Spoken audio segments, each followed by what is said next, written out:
Hello guys, स्वागत बाटे हमार यूट्यूब चैनल में। चली आज रोड लोग से हम भोजपुरी में बात करत तनी और एक भोजपुरी में ही रोड लोग के कहानी सुनाएम हम। तो सबसे पहले सभी के प्रणाम, छोटों के शुभ प्यार।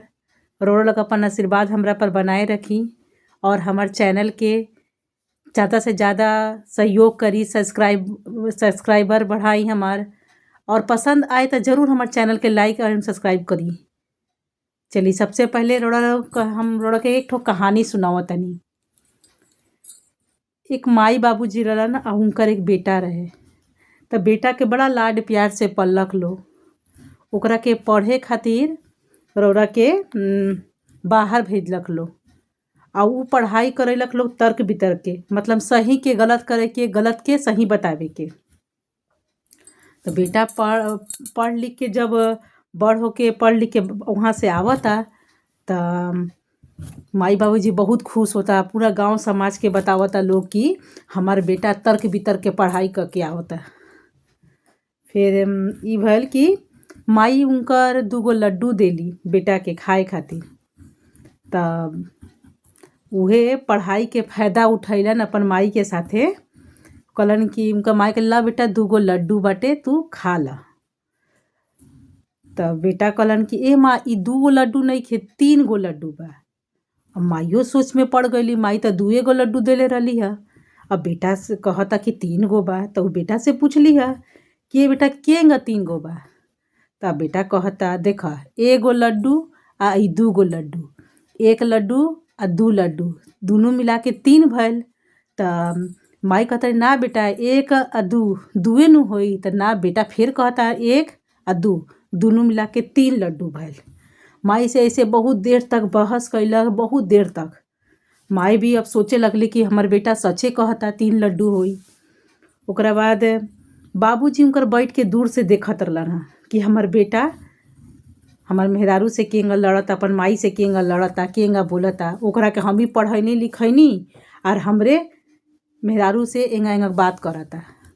तो अइनी बाबूजी तो कहनी कि का भइल, काहे तहनी के बहस होता माई बेटा में। तो माई कहत रही देखी ना, हमनी बेटा के ऐसन पढ़ाई करेले बनी जो सच के झूठ कहता, झूठ के सच कहे लगता। अब तो हमार समझे नहीं आवता हम का करी। तो बेटा से पूछलन बाबूजी कि का भइल बोला। तो बाबूजी देखी माई 3 लड्डू देले बाड़ी, कहत रहन कि 2 लड्डू देले बाड़ी। तो माई कहली है कि देखी 2 बा, बेटा कहता 3 बा। तो बाबूजी कहलन तो हमरो तो देखला से 2 लागता, तू 3 क्यों कहता। तो ना बाबूजी, 1 हई भइल आ 2 हई भइल, तो दोनों मिलाकर 3 भइल, 1 आ 2 मिला के 3 भइल। तो बाबूजी सोचे लगलन कि ई तो बेटा हमार का कहता है न, कैसन हम पढ़ाई करवा देनी। तो फिर बाबूजी का कहलन, 1 लड्डू उठा के अपने खा लेलन आ 1 लड्डू उठा के अपन मेहरारू के खिला देलन, मतलब लड़का के माई के। तो लड़का कहलक कि बाबूजी हमरा के माई देले रहे लड्डू खाए के, 1 रौरा खा लेनी, 1 माई के खिया देनी, आ हमार लड्डुआ का भइल। तो ए बेटा तूहे नु कहत रह 3 लड्डू बा, तो 1 लड्डू तू उठा के खा ला, समझ ला, तीसरका लड्डू तहरा खातिर छोड़ देले बानी। तो यही से कहल जाला माई बाप माइए बाप होला। बेटा के सामने माई बाप के सामने आ माई के बेटा झूठ कहता तो सोची उसन पढ़ाई के कौन फायदा कि माइए बाप के नीच दिखाए के कोशिश करता। यही से कहला कि बड़ बड़े होला, छोट छोटे होला।